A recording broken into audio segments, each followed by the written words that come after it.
Hari ini saya mau ajarkan, kalau Bapak Ibu sering dengar umat pilihan. Siapa yang percaya dirimu umat pilihan? Angkat tangan. Anda sering mendengar kata umat pilihan. Tetapi hari ini saya akan ajarkan umat pilihan dan yang terpilih itu beda. Tadi malam saya coba merenungkan, saudaraku. Banyak orang Kristen itu salah memahami tentang umat pilihan.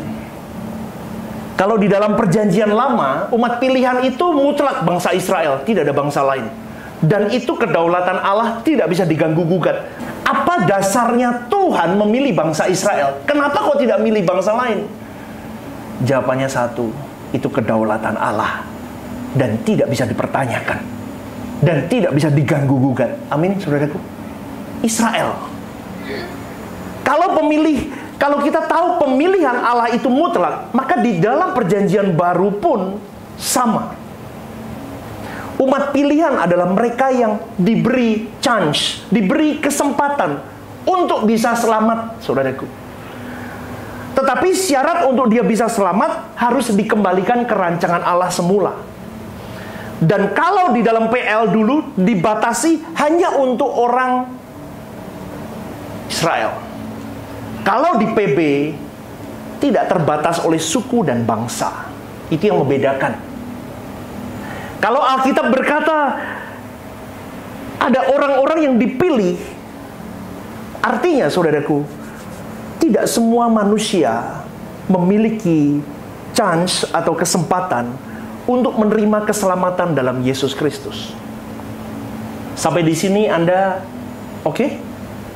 Ya, jadi ada yang dipilih, yang terpanggil, ada yang memang tidak memiliki kesempatan untuk memiliki keselamatan di dalam Yesus Kristus.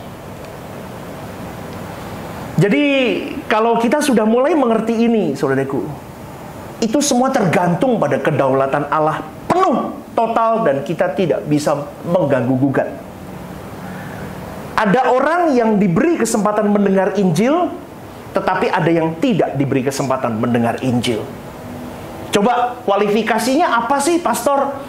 Umat pilihan. Yang pertama, saudaraku, umat pilihan adalah mereka yang hidup di dalam perjanjian baru. Kita hari ini. Itu kualifikasi umat pilihan. Dia hidup di zaman anugerah. Di zaman perjanjian baru. Mereka hidup untuk menerima anugerah masuk ke dalam keselamatan kekal. Bahkan Tuhan Yesus berkata bahwa banyak nabi, banyak orang benar ingin menyaksikan kedatangan Mesias, tetapi mereka tidak terpilih sebelum zaman Yesus. Jadi saudaraku, dalam hal ini Tuhan tegas, Tuhan Yesus berkata dengan tegas, bukan kamu yang memilih aku, tapi aku yang memilih kamu. Bahkan dipertegas lagi dengan kalimat, tidak ada seorang pun dapat datang kepadaku jikalau ia tidak ditarik oleh Bapa yang mengutus aku. Artinya begini, ditarik itu dikondisikan untuk mengenal Yesus. Itu poin yang pertama. Jadi umat pilihan adalah orang yang hidup di dalam perjanjian baru. Hidup di dalam zaman anugerah. Umat pilihan yang kedua poinnya adalah mereka yang mendengar Injil, saudara. Injil adalah kabar baik. Banyak orang yang memang hidup di zaman anugerah ini, tapi mereka tidak pernah mendengar Injil. Kalau boleh saya katakan, unreached person. Mungkin mereka berada di pelosok yang belum dijamah oleh pengkhotbah, misi, tim misi, belum sampai ke sana. Suku-suku yang masih jauh dari jangkauan Injil. Dan itu masih banyak, saudaraku. Dan posisi mereka itu tidak berbeda dengan orang-orang yang hidup di zaman sebelum Yesus, seperti orang-orang perjanjian lama. Dan mereka bukan umat pilihan. Oke, ada 2 poin udah. Yang tadi pertama apa? Hidup di zaman perjanjian baru. Loh, ini apa enggak tuh? Ini saya ngomong nih. Amin. Pagi-pagi dikasih kuliah ya. Enggak, saudaraku, ini buat ringan kok. Yang kedua, orang yang disebut umat pilihan adalah kalau dia mendengar Injil. Poin yang ketiga, umat pilihan itu adalah mereka yang mendengar Injil yang murni. Injil yang benar, the truth. Karena dalam kenyataannya banyak orang yang hidup di zaman anugerah, tapi dia tidak mendengar Injil yang murni.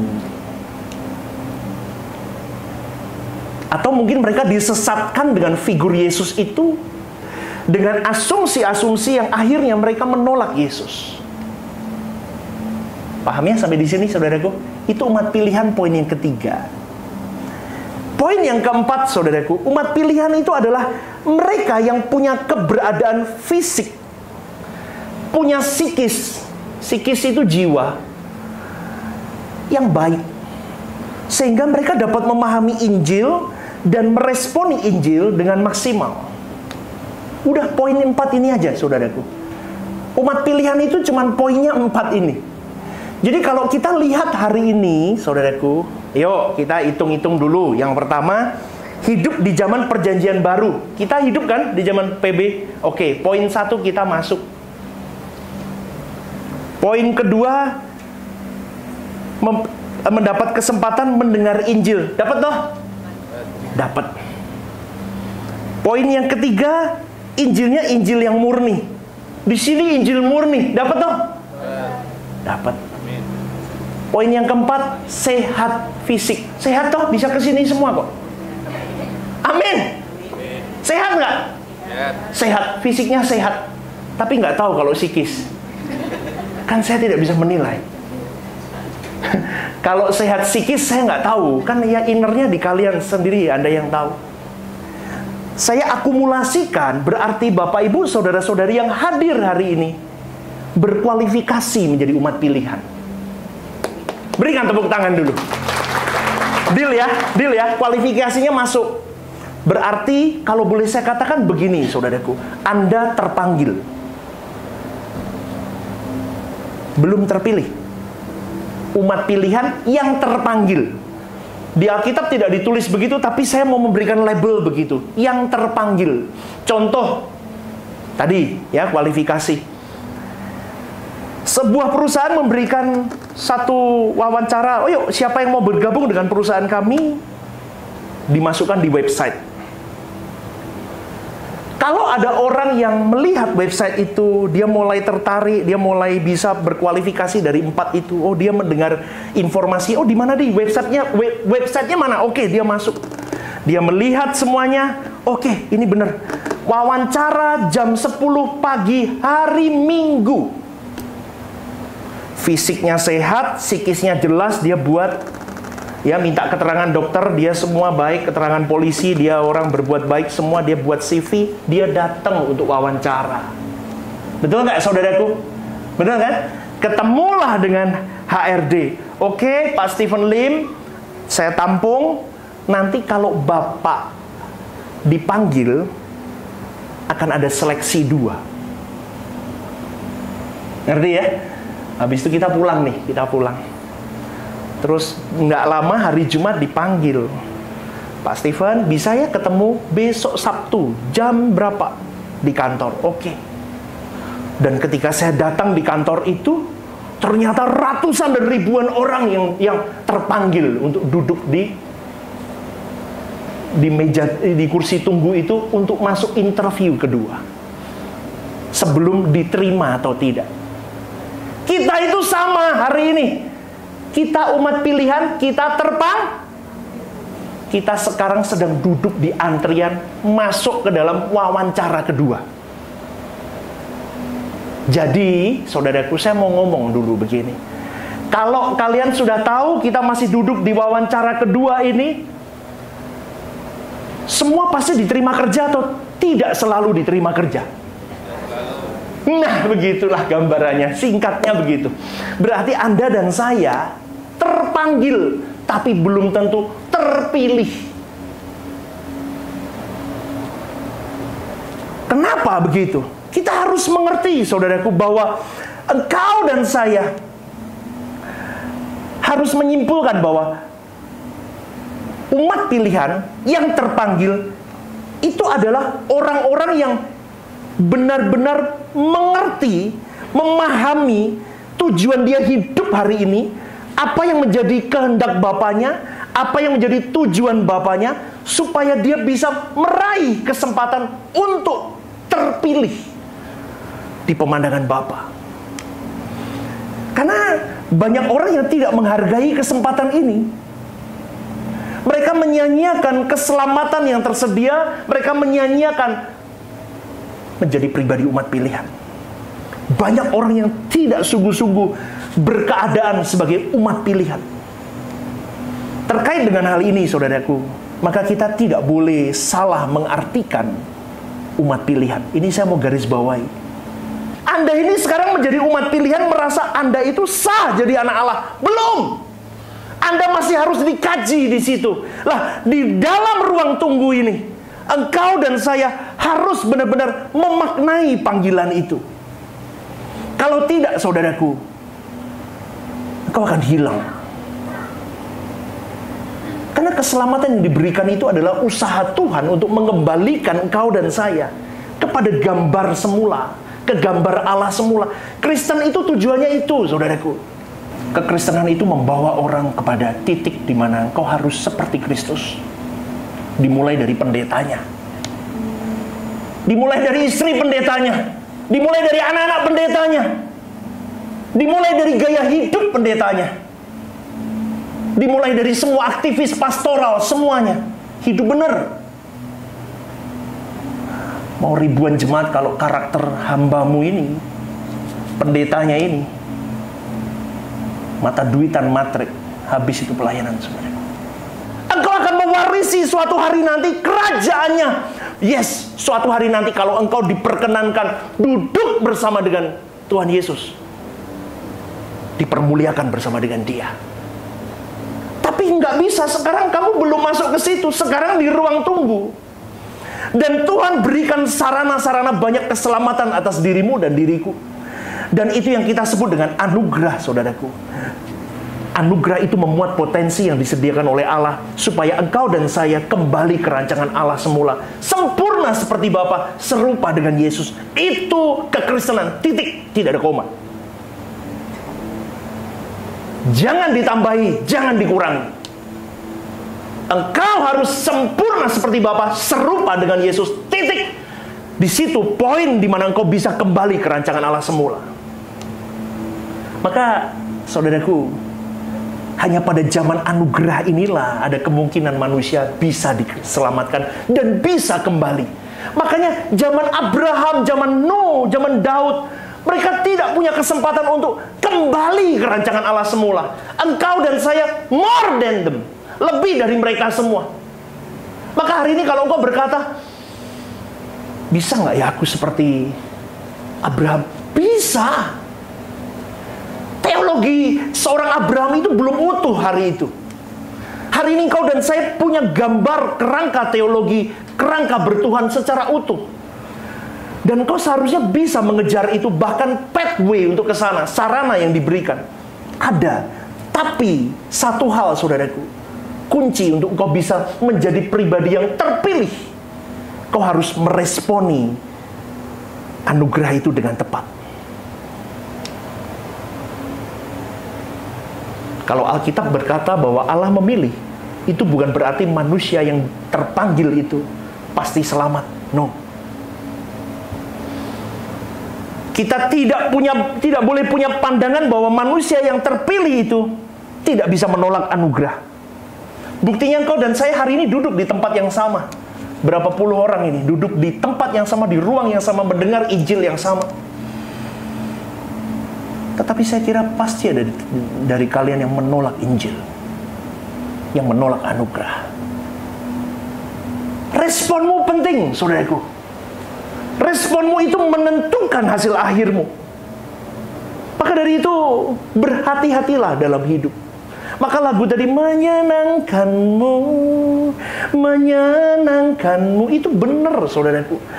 Hidupmu dan hidupku milik Tuhan kita. Hidupmu dan hidupku milik Tuhan kita yang sudah memberi kita keselamatan. titik engkau dan saya tidak boleh ada kesenangan.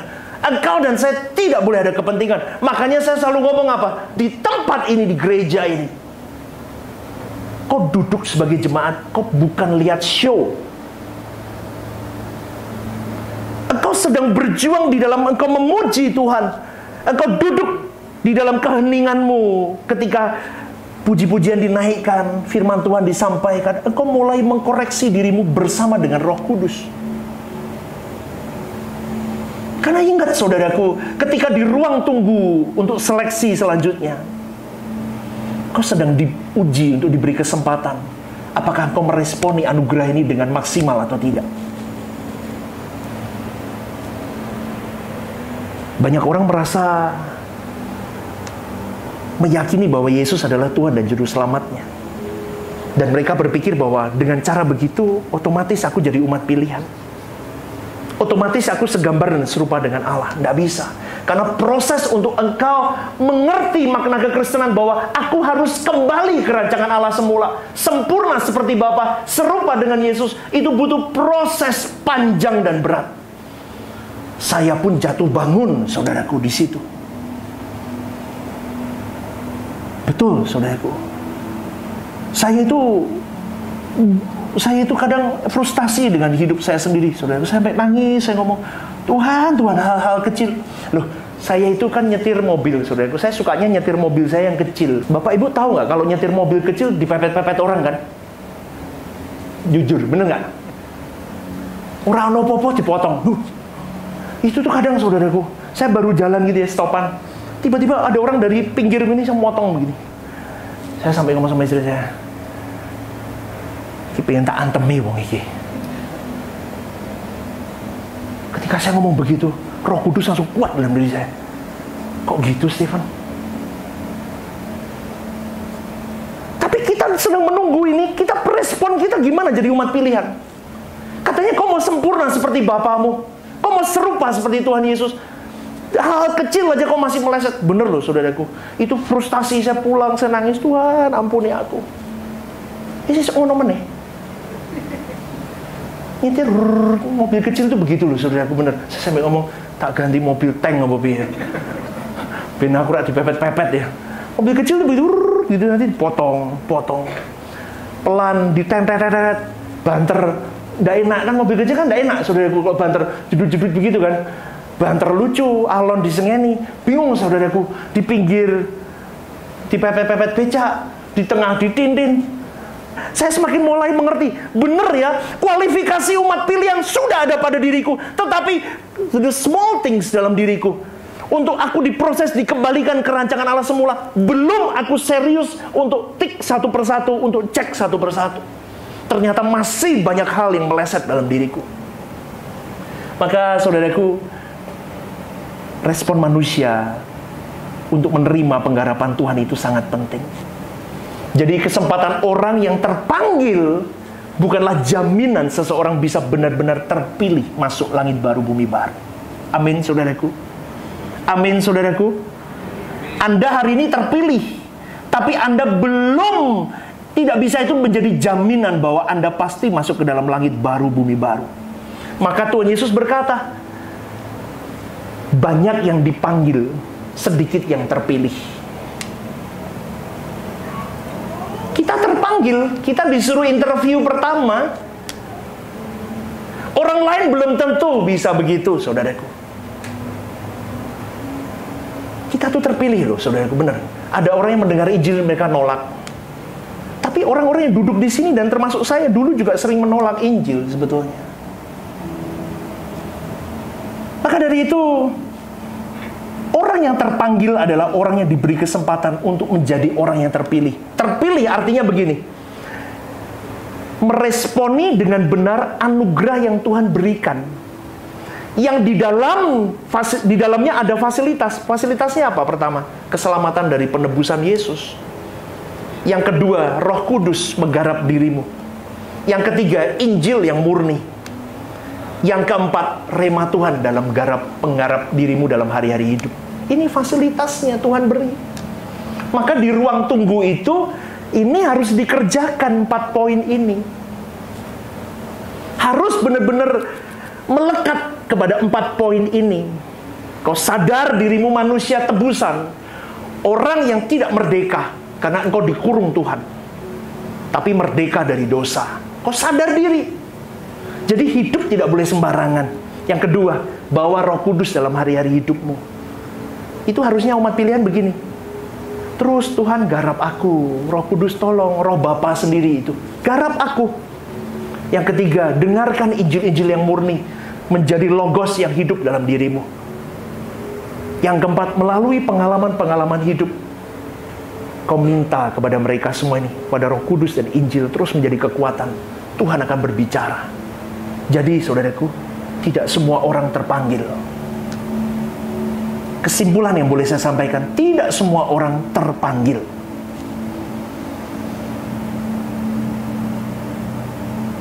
Dan mereka tidak mungkin benar-benar menjadi orang pilihan yang selamat masuk dalam kerajaan surga.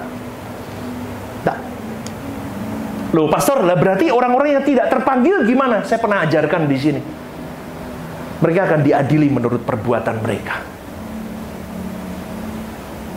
Karena kalau Allah yang kita sembah, Allah yang bisa dikatakan, oh, kita diberi kesempatan nih, dan yang tidak diberi kesempatan terus masuk ke neraka, itu bukan Allah yang adil. Amin. Amin. Mereka akan diadili menurut perbuatan mereka. Dan kita tahu bahwa nanti di langit baru, bumi baru, engkau dan saya menjadi umat pilihan yang terpanggil ini diproyeksikan menjadi siapa? Menjadi apa? Warga kerajaan Allah, bangsawan surgawi. Ya, jadi jenderal, jadi maijen, jadi legend, jadi kolonel. Saya Pak RT boleh kok, enggak apa-apa. Saya tetap oke, jadi Pak RT pun enggak masalah. Amin. Itu proyeksi Tuhan atas engkau dan saya. Engkau bisa saya duduk dengar kebenaran. Jadi saudaraku yang dikasih oleh Tuhan, terus gimana pastor untuk orang-orang yang tidak terpanggil itu? Dan pasti kalau orang yang tidak terpanggil tidak punya kesempatan untuk menjadi pribadi yang suatu hari nanti duduk bersama dengan Tuhan Yesus, dimuliakan oleh Bapa. Betul nggak saudaraku? Nggak punya, dia pasti nggak punya kesempatan. Nah terus gimana itu nasibnya? Dia jadi masyarakat di langit baru, bumi baru. Ya, kita di sini boleh jadi masyarakat wong cilik, tapi kita di sana wong gede nih kono. Kita punya kesempatan. Amin. Jadi jangan pernah sibuk dengan hidupmu hari ini. Aku nggak punya duit, aku nggak punya ini, aku nggak punya anak, aku nggak punya mobil, aku masih kontrak, hidupku susah, ini dan itu. Hey, it's okay. Hidup cuma sebentar kok di bumi. Hidup paling bahagia adalah hidup di dalam Tuhan. Engkau tidak akan pernah puas dengan Tuhan karena begini. Saya sering sharing sama Pak Agus, Pak, dalam perenungan saya sepanjang ini, akhirnya saya punya kesempatan berpikir begini. Ini begini, saudaraku. Ini kebutuhan kita segini. Ngerti ya? Keinginan kita tuh di sini. Selama ini kita hidup itu fokusnya ke keinginan, bukan kebutuhan. Maka doa-doa yang kita naikkan, acara kita datang ke gereja, kita menyembah Tuhan, kita memberi Tuhan, kita hidup untuk Tuhan, sebetulnya untuk menarik simpati Tuhan supaya dari kata kebutuhan sampai keinginan dikabulkan. Jujur, ya apa enggak? Aku tok berarti di sini. Ya kan? Kan ada jeda nih.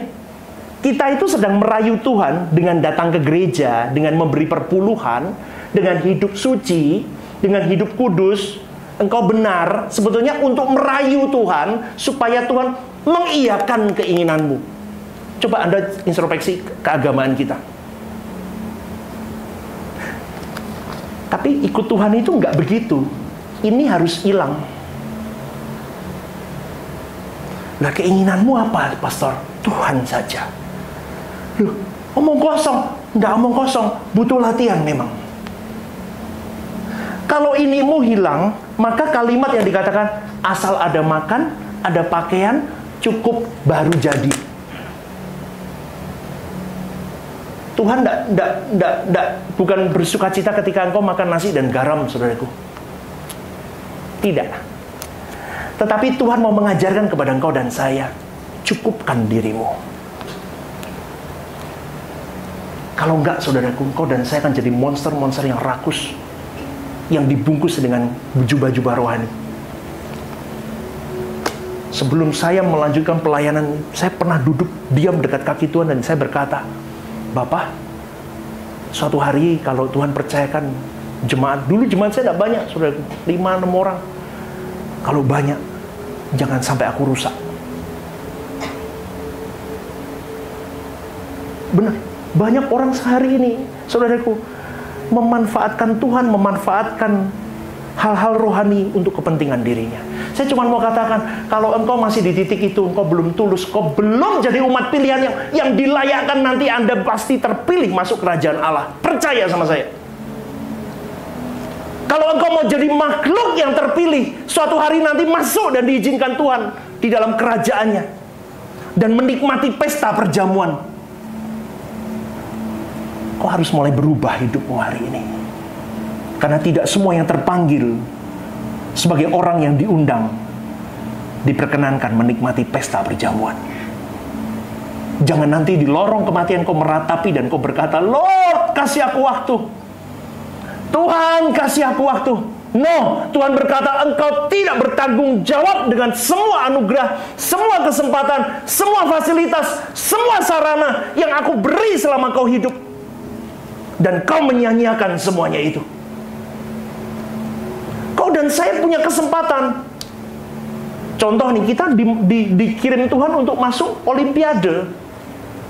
Olimpiade kehidupan. Yang lain tidak. Kau dan saya dipilih. Tinggal Anda mau giat belajar apa enggak. Karena orang yang menang adalah orang yang terpanggil, orang yang terpilih dan setia. Betul nggak, saudaraku? Betul nggak? Konklusinya kan begitu. Orang yang terpilih, orang yang menang itu pasti orang yang terpanggil pertama. Masuk sesi wawancara 1. Yang kedua, dia goal di wawancara kedua. Dia terpilih. Dan yang ketiga, dia setia. Wih, kalau mengerti itu, saudaraku, maka benar kata Tuhan Yesus. Ikuti jalanku. Yesus pun terpilih loh. Dia terpanggil, terpilih, dan dia setia. Bahkan sampai akhir dia bisa berkata, sudah selesai Bapa. Kau dan saya harus sampai di titik itu. Karena pemilihan itu bukan hanya berdasarkan apa yang sudah ditentukan Tuhan, tetapi juga yang paling penting adalah respon manusia yang bertanggung jawab di dalam menanggapi anugerah keselamatan yang Tuhan sediakan. Maka yang diberi banyak dituntut banyak. Kau dan saya diberi banyak, saudaraku. Kau diberi firman-firman begini. Kemarin belajar apa? Anak Allah. Belajar keselamatan bisa hilang apa enggak. Diajari kasih karunia. Diajari banyak hal di sini. Kalau engkau mengerti dan engkau terus menampik. Contoh begini, orang yang menolak Injil itu tidak selalu, oh enggak mau datang ke gereja, enggak. Contoh, dia sudah tahu ini enggak boleh di hadapan Tuhan. Tetap dia lakukan, kau menolak kebenaran. Sudah dia dikasih tahu jangan nonton film nggak bener, kau tetap nonton, kau menolak kebenaran. Sudah dikasih tahu jangan korup, kau masih korup, kau menolak kebenaran. Dikasih tahu jangan malas, kau masih malas, kau menolak kebenaran. Loh, ikut Tuhan. Kalau kau hidup ikut Tuhan, kau di dalam Tuhan, hidupmu di restart ulang, berubah, saudaraku.